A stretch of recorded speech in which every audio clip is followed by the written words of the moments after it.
Chapter 1. The Artist Arrives. Augustus Crane arrived in Bannock on April 3, 1887, on the afternoon stage from Butte.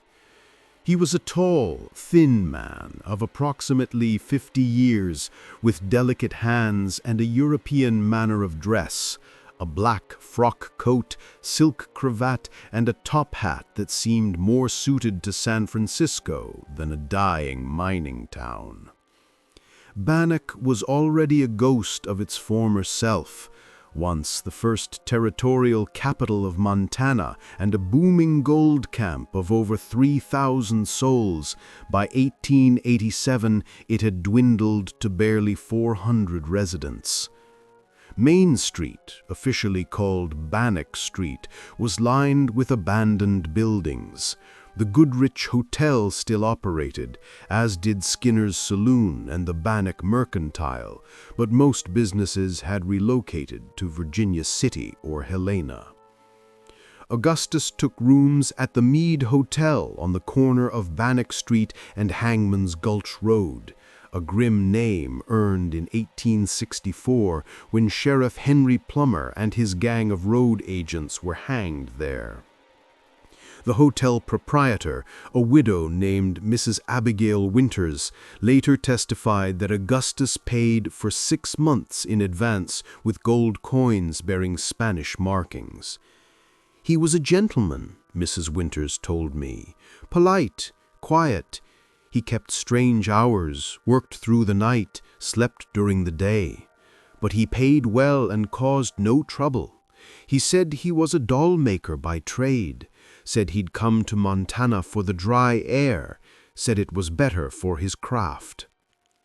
Within a week, Augustus had rented the old Chrisman and Rowe building, a 2-story brick structure that had once housed a photography studio.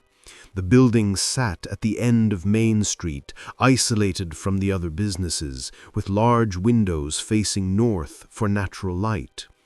He had the windows covered with heavy black curtains within days. On April 15th, he placed an advertisement in the Bannock Miner newspaper. Augustus Crane, master dollmaker and mortuary artist, specializing in memorial portraiture and post-mortem photography, lifelike preservation, reasonable rates, Chrisman Building, Main Street. The advertisement caught my attention immediately. Mortuary artist was a euphemism for someone who prepared bodies for viewing, applying cosmetics, positioning the deceased, sometimes creating wax death masks or post-mortem photographs. It was a growing profession in the 1880s, as families wanted one final perfect image of their loved ones. But lifelike preservation was something else entirely. I should mention that I had a personal interest in Augustus Crane's arrival. My younger sister, Caroline, had died 3 months earlier, January 14, 1887, from pneumonia. She was only 19 years old. The undertaker in Virginia City, Mr. Pemberton, had done his best, but Caroline's body had deteriorated rapidly in the cold. Her funeral was closed casket. I never got to say goodbye to her face. The grief was unbearable. So, when I read Augustus Crane's advertisement, I made a decision that would haunt me for the rest of my life. On April 18th, I visited the Chrisman Building. The interior had been transformed into a workshop unlike anything I'd ever seen. The main floor was divided into 2 sections, a receiving parlor decorated like a fine Victorian sitting room with velvet furniture and oil paintings, and a work area separated by a heavy curtain. Augustus greeted me personally. Up close, he was even more unusual. His skin had an almost translucent quality, his eyes were pale gray, and his fingers were stained with various chemicals. But his voice was soothing, cultured, with a faint accent I couldn't place. German, perhaps, or Austrian. "Miss Hartwell," he said, somehow knowing my name, though we'd never met. "You've come about your sister. Please sit. Tell me about Caroline." I should have asked how he knew. I should have left immediately. Instead, I told him everything. I showed him the only photograph I had of Caroline, a tintype taken on her 18th birthday. I told him about her laugh, her love of music, her dreams of becoming a teacher. Augustus listened with an intensity that was almost uncomfortable. Then he said, "I can give you her back to you. Not alive, of course, that would be blasphemy. But I can create a memorial so perfect, so lifelike, that you'll swear she's merely sleeping. A doll in her exact image. Her face, her hair, her proportions, all preserved forever. You'll be able to hold her, speak to her, keep her with you always." "How?" I asked. He smiled. "I am an artist, Miss Hartwell. I work in porcelain, wax, glass, and hair. I studied in Prague under the great mortuary sculptors. I've perfected techniques that others consider unorthodox, but the results speak for themselves." He led me behind the curtain.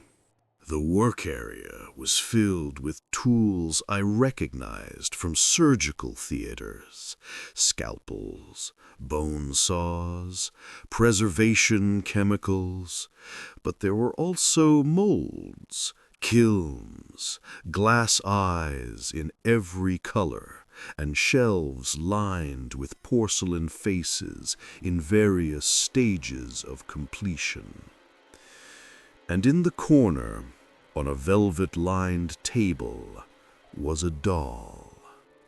She appeared to be a young woman of about 25, dressed in an elaborate blue gown.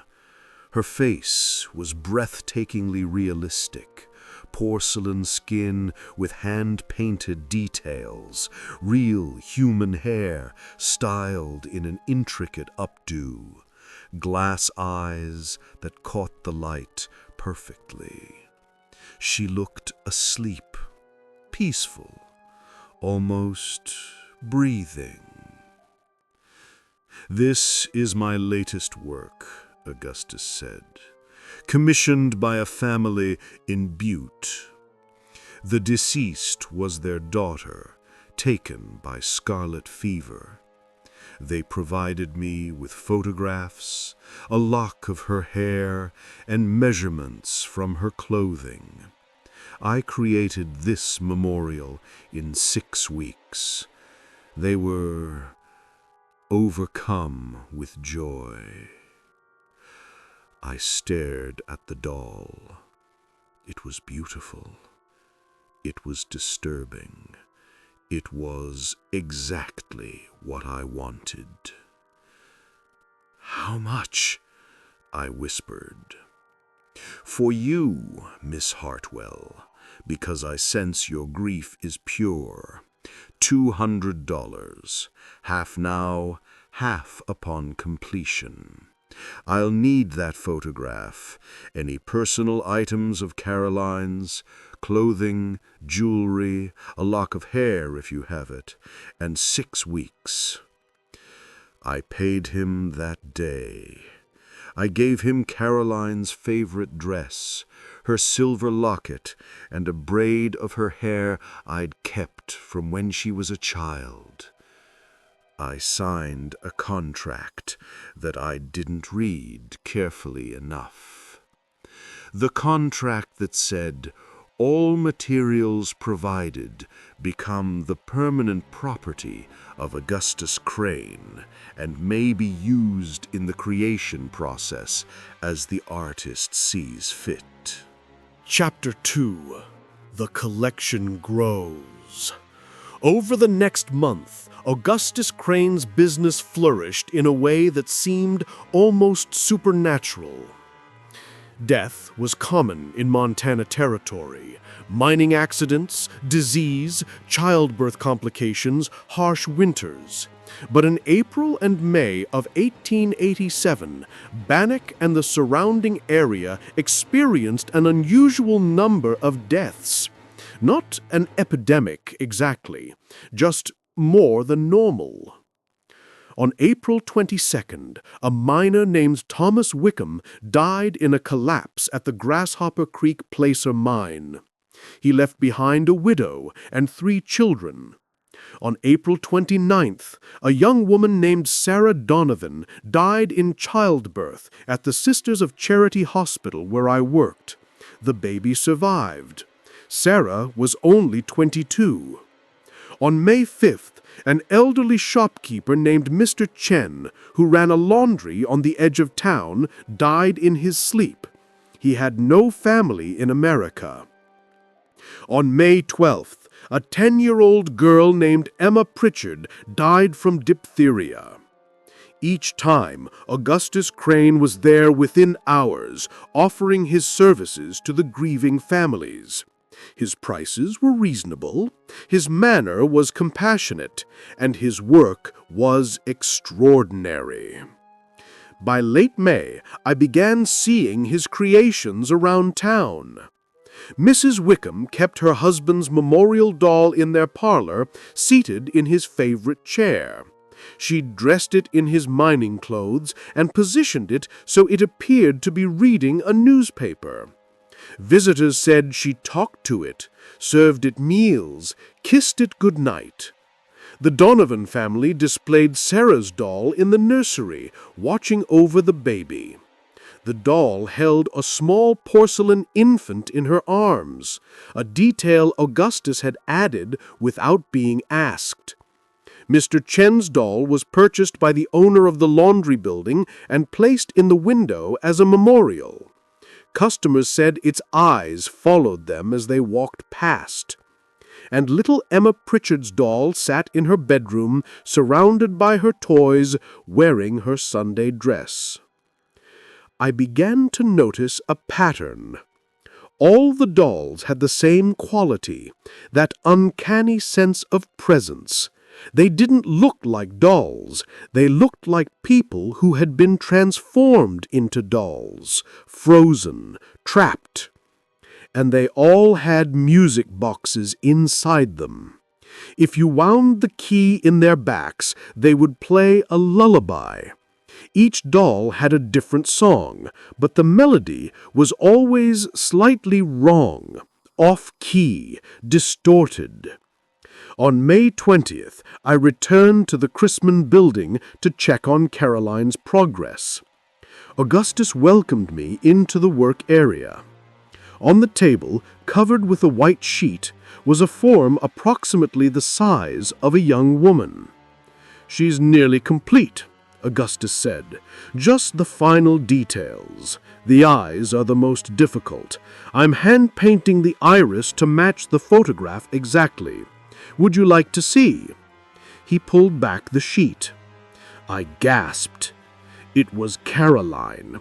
Exactly Caroline. Her face, her hair, even the small scar on her chin from when she fell as a child. The resemblance was so perfect, it was horrifying. But something was wrong. The doll's eyes were open, and they were looking at me. Not the blank stare of glass eyes, actually looking, focused, aware. "The eyes aren't finished yet," Augustus said quickly, covering the doll again. "The paint is still wet. Sometimes it creates optical illusions. You'll return in 2 weeks for the final unveiling." I left feeling deeply unsettled. That night, I couldn't sleep. I kept thinking about those eyes, about the way all of Augustus's dolls seemed too real, too present. I decided to investigate. The Montana Territorial Library in Virginia City had archives of newspapers from across the West. I spent 3 days searching for any mention of Augustus Crane. I found him. Prague, 1881. Master Dollmaker expelled from guild. Accusations of grave desecration. Vienna, 1883. Mortuary artist flees city. Families report missing remains. San Francisco, 1885. Dollmaker vanishes after scandal. Police seek questioning. The articles were vague, but the pattern was clear. Augustus Crane had left a trail of disturbed graves, missing bodies, and grieving families who claimed their loved ones' remains had been stolen or desecrated. And now he was in Bannack, Montana, with access to fresh corpses and desperate grieving customers. I realized with growing horror what all materials provided become the permanent property of Augustus Crane meant. He wasn't just creating dolls that looked like the dead. He was putting the dead inside the dolls. Chapter 3. The Revelation.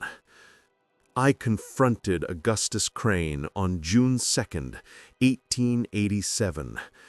I brought Sheriff James Morrison with me, a practical man who'd served in the Civil War and didn't believe in ghosts or superstition. I showed him the newspaper articles. I explained my suspicions. We arrived at the Crisman building at noon. The front door was unlocked. The receiving parlor was empty. From behind the curtain, we heard music, multiple music boxes playing in disharmony. Sheriff Morrison drew his revolver. We pushed through the curtain. The work area had been transformed into a gallery. Dozens of dolls, far more than Augustus could have created from the known deaths in Bannack, were arranged on shelves, in chairs, standing against walls. All of them were wound up. All of them were playing their music boxes. And all of them were moving. Not walking or dancing, just small movements. A hand twitching, a head turning slightly, eyes blinking, mouths opening and closing as if trying to speak. Augustus stood in the center of the room, wearing a leather apron stained with chemicals and other substances I didn't want to identify. He was working on a new doll, a male figure in mining clothes. "Miss Hartwell," he said calmly, not looking up from his work. "Sheriff Morrison, I've been expecting you. Please don't be alarmed. What you're witnessing is simply the final stage of my process. The animation settles after a few days." "What have you done?" I whispered. Augustus finally looked at us. His pale gray eyes were completely calm.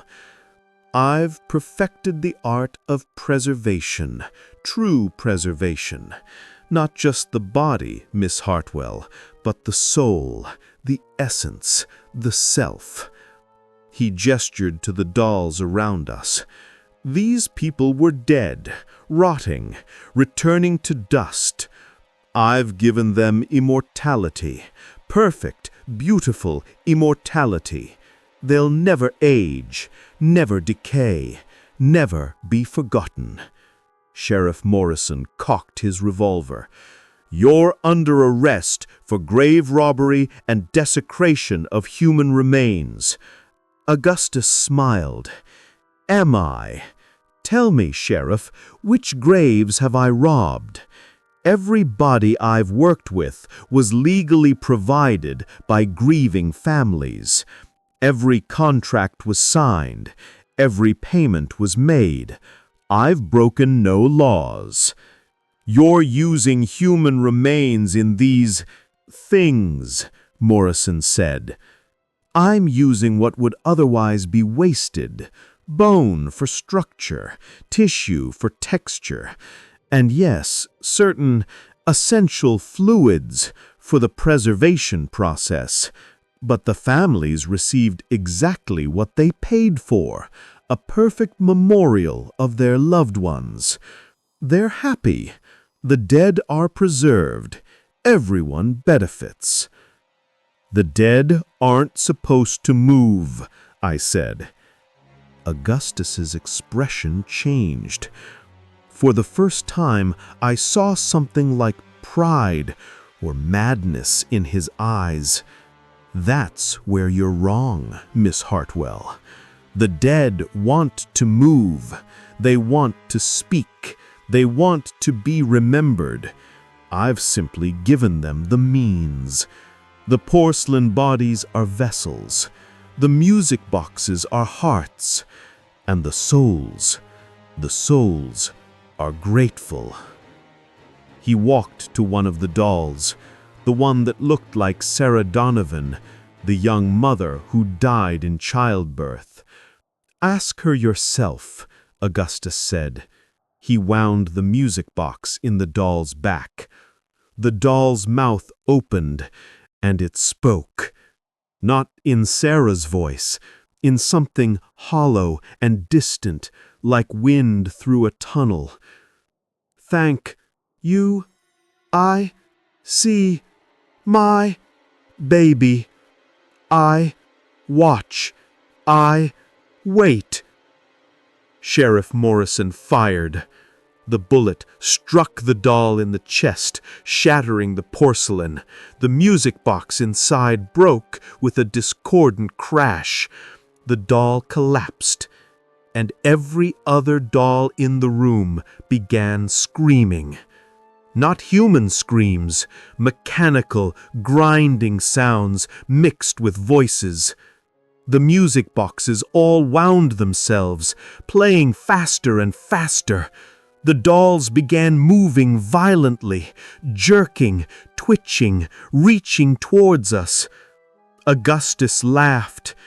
You've broken one of my children, Sheriff. They don't appreciate that. Sheriff Morrison fired again, this time at Augustus. The bullet struck him in the shoulder, spinning him around. But he didn't fall. He didn't even seem to feel pain. He reached behind his own back and turned something. I heard the sound of a music box winding up.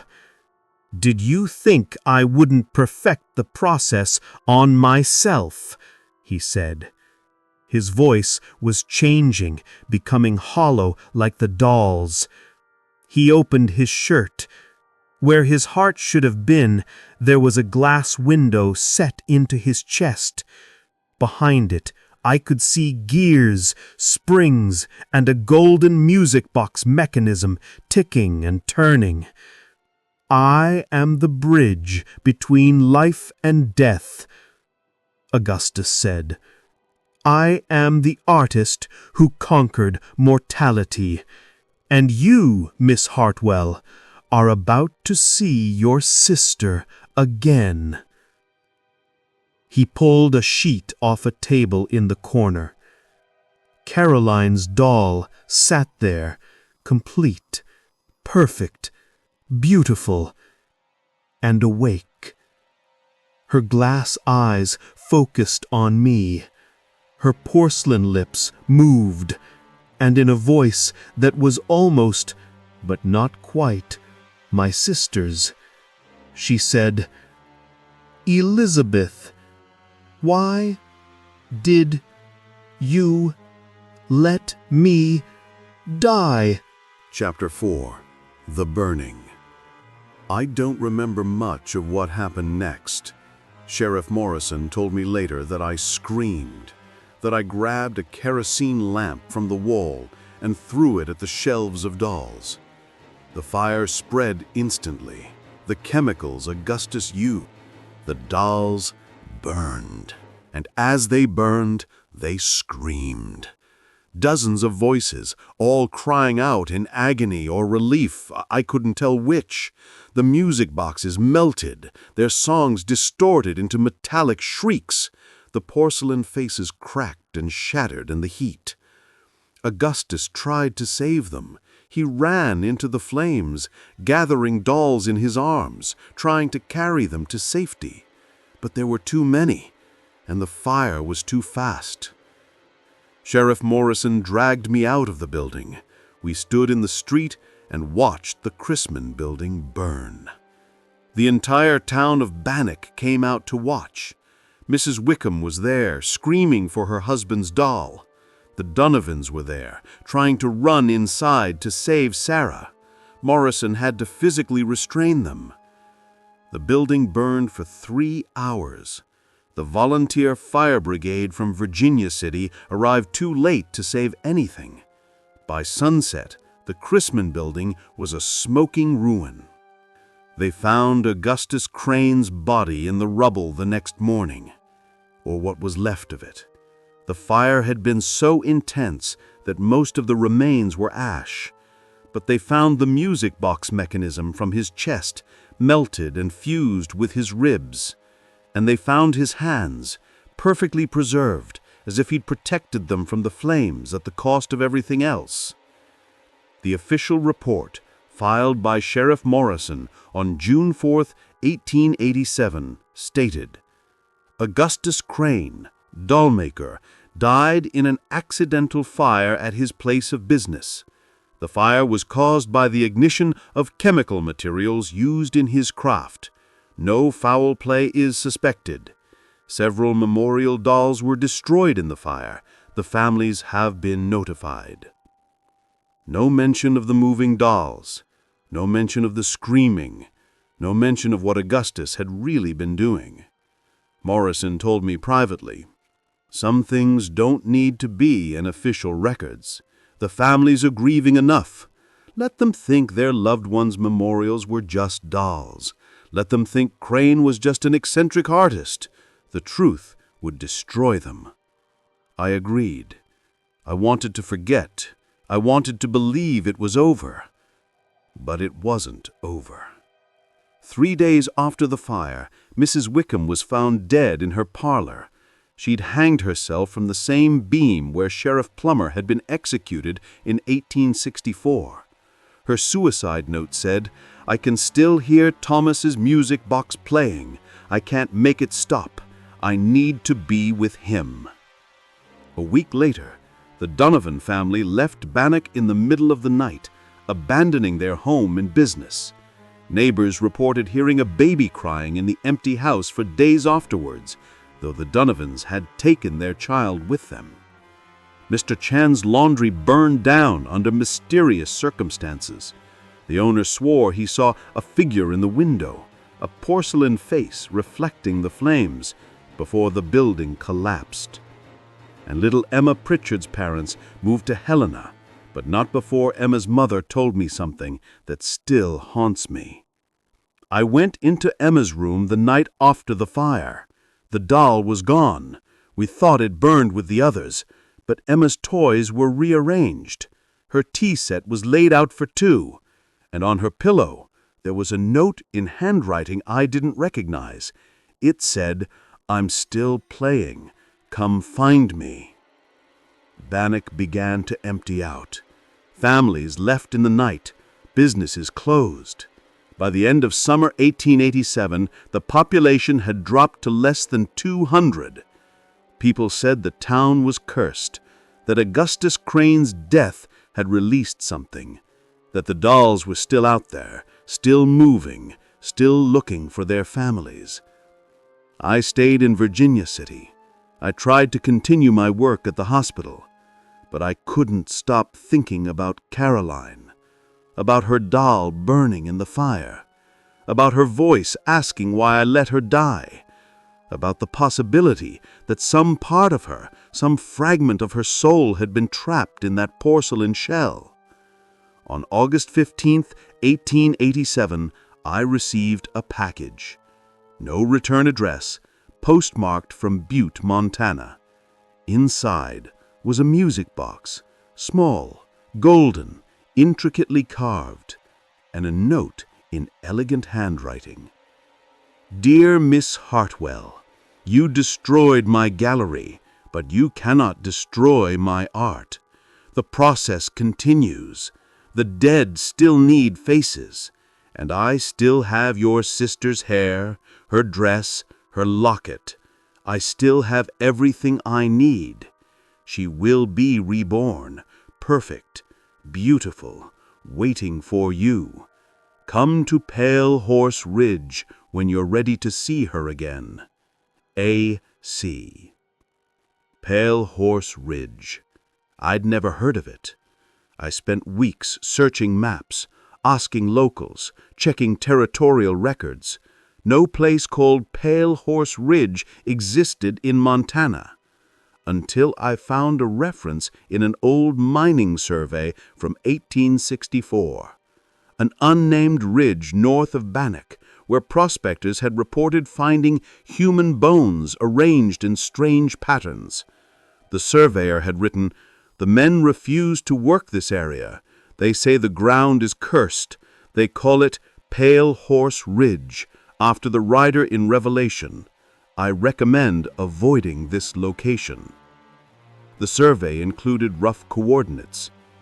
I knew I should destroy the music box, burn the note, forget about Augustus Crane and his horrific creations. But I couldn't, because part of me, the part that still grieved for Caroline, that still wanted one more chance to see her face, wondered if he was telling the truth, if she was really out there, waiting, perfect, preserved. If I could have my sister back, even in that terrible form, would I take her? Chapter 5. Pale Horse Ridge. I went to Pale Horse Ridge on September 23, 1887. I told no one. I left a letter with my supervisor at the hospital to be opened if I didn't return within 3 days. I took a horse, supplies, and a revolver I barely knew how to use.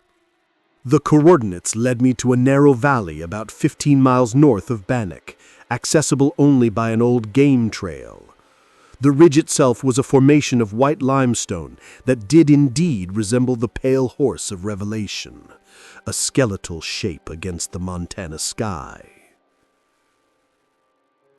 At the base of the ridge, I found a cabin. It was new construction, built within the last few months. Smoke rose from the chimney. A sign above the door read, "A. Crane, Mortuary Arts, by appointment only." He'd survive the fire. Or something wearing his face had survived. I dismounted and approached the cabin. The door opened before I could knock. Augustus Crane stood in the doorway. He looked exactly as he had before, tall, thin, pale, with those gray eyes. But there was something wrong with the way he moved. Too smooth, too precise, like a mechanism that had been perfectly calibrated. "Miss Hartwell," he said, "welcome. I've been preparing for your arrival." The interior of the cabin was a smaller version of his workshop in Bannock. Shelves of porcelain faces, tables covered with tools, and in the center of the room, on a velvet-draped pedestal, was Caroline's doll. She was even more perfect than before. Her face had been repainted with incredible detail. Her hair was styled in the way she'd worn it on her last birthday. She wore the dress I'd given Augustus, cleaned, repaired, immaculate. and she was moving. Not dramatically, just breathing. Her chest rose and fell. Her eyes blinked slowly. Her fingers twitched as if she wanted to reach out but couldn't quite manage it. I told you I would perfect her. The fire destroyed the first version, but I had kept samples, hair, tissue, bone fragments, everything I needed to begin again. This version is superior, more responsive, more aware. "What are you?" I whispered. Augustus smiled. He unbuttoned his shirt, revealing the glass window in his chest. The music box mechanism was still there, but it had changed. It was larger now, more complex, with additional gears and springs that seemed to grow into his surrounding tissue like roots. I am the future of humanity. Death is obsolete. The body is merely a machine that breaks down. But if we replace the failing parts with superior materials, porcelain, glass, metal, we can live forever. Perfect, beautiful, unchanging. "You're insane," I said. "I'm visionary, and you're here because you understand. You want your sister back. You want to undo death. I can give you that. I can give you Caroline, and I can give you immortality. Join us, Elizabeth. Let me perfect you. Let me give you a face that will never age, a body that will never fail, a heart that will never stop beating." He gestured to Caroline's doll. "She's waiting for you. She wants you to join her. Don't you, Caroline?" The doll's mouth opened, and in that hollow mechanical voice it said, "Elizabeth, sister, please, so cold, so alone, join me." I raised the revolver. "Let her go! Destroy that thing! End this!" Augustus laughed. "Destroy her? I can't. The process is irreversible. Her soul is bound to the vessel.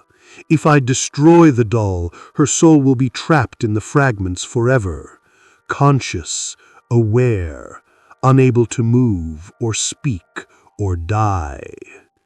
Is that what you want for your sister?" I didn't know what to do. I didn't know what to believe. "There's only one way to free her," Augustus said softly. "Complete the set. 2 sisters, together forever. One doll cannot exist without its pair. The bond must be balanced. Give yourself to the process, and Caroline will be released. You'll both be free, perfect, together." He held out his hand. "Choose, Elizabeth. Shoot me, and Caroline suffers for eternity. Shoot the doll, and you destroy what remains of your sister's soul. Or join us. Complete the transformation. Save her." I stood there, revolver shaking in my hand, staring at my sister's porcelain face. And I made my choice. I shot Augustus Crane in the glass window over his heart. The music box mechanism shattered. Gears and springs exploded outward. Augustus staggered backward, his mouth opening in a silent scream. And every doll in the cabin began to move. They climbed down from shelves. They stood up from chairs, dozens of them, all the dolls he'd created since the fire, all the souls he'd trapped, converging on Augustus. They grabbed him with porcelain hands, they pulled him down, and as they did, their music boxes all began to play at once, a cacophony of distorted lullabies that sounded like screaming. Augustus Crane came apart like a broken toy. His porcelain skin cracked, his mechanical heart stopped, and something dark and oily leaked out of him, not blood, but something else. Something that hissed and smoked when it touched the floor. The dolls didn't stop until he was in pieces. Then, one by one, they stopped moving. Their music boxes wound down. Their eyes went dark. All except Caroline. She stood up from her pedestal and walked toward me. Her movements were smoother now, more natural. She stopped in front of me and looked up at my face. "Thank you," she said. Her voice was clearer, almost human. "Free now, can rest." She reached up and touched my cheek with one porcelain hand. Then she closed her eyes. Her music box played one final note, and she became still. Just a doll, beautiful and perfect and empty. I buried her on Pale Horse Ridge, along with all the other dolls. I burned the cabin and everything in it. I scattered Augustus Crane's remains in the fire. And I rode back to Virginia City, knowing I'd never speak of this again. Epilogue. That was 30 years ago. I'm an old woman now. I left Montana in 1888 and moved to San Francisco, where I continued working as a nurse until my retirement. I never married. I never had children. I never returned to Bannock. But I still have the music box Augustus sent me. I've kept it all these years, locked in a trunk in my attic. I've never wound it. I've never opened it to see what's inside. Because sometimes, late at night, I hear it playing. Just a few notes, soft and distant, a lullaby I almost recognize. And I wonder if I really freed Caroline that day on Pale Horse Ridge, or if I just moved her from one prison to another. Bannock, Montana is a ghost town now, completely abandoned since 1938. The buildings still stand, preserved by the dry Montana air. Tourists visit in the summer, walking through the empty streets, taking photographs of the Old West. The Chrisman building was never rebuilt. It's just a foundation now, filled with weeds and rubble. But sometimes visitors report hearing music coming from that empty lot. Music boxes playing in harmony. And if they look closely at the rubble, they say they can see faces in the broken stones, porcelain faces, watching, waiting. The Montana Historical Society has no record of Augustus Crane, no death certificate, no immigration papers, no evidence he ever existed, except for the dolls. Every few years one surfaces, in an antique shop in Butte, in an estate sale in Helena, in a private collection in Virginia City. Beautiful, perfect dolls with glass eyes and music boxes in their backs. Dolls that look too real, dolls that seem to move when you're not looking. dolls that play lullabies in the dark. The collectors who buy them rarely keep them long. They report strange occurrences, the dolls changing position, the music boxes winding themselves, voices in the night. Eventually, they sell them, or give them away, or simply abandon them. But the dolls always find new homes, always find new families, because Augustus Crane was right about one thing. The dead don't want to be forgotten. They want to be remembered. They want to be seen. They want faces.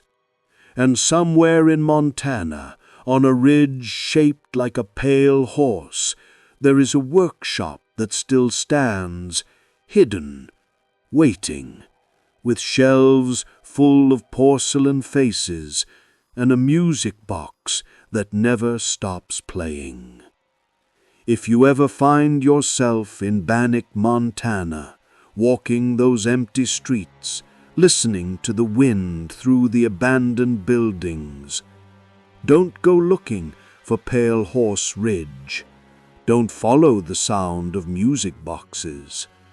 And if you see a doll with eyes that follow you, don't take it home, because Augustus Crane may be dead, but his work continues, and the dead are always looking for new faces.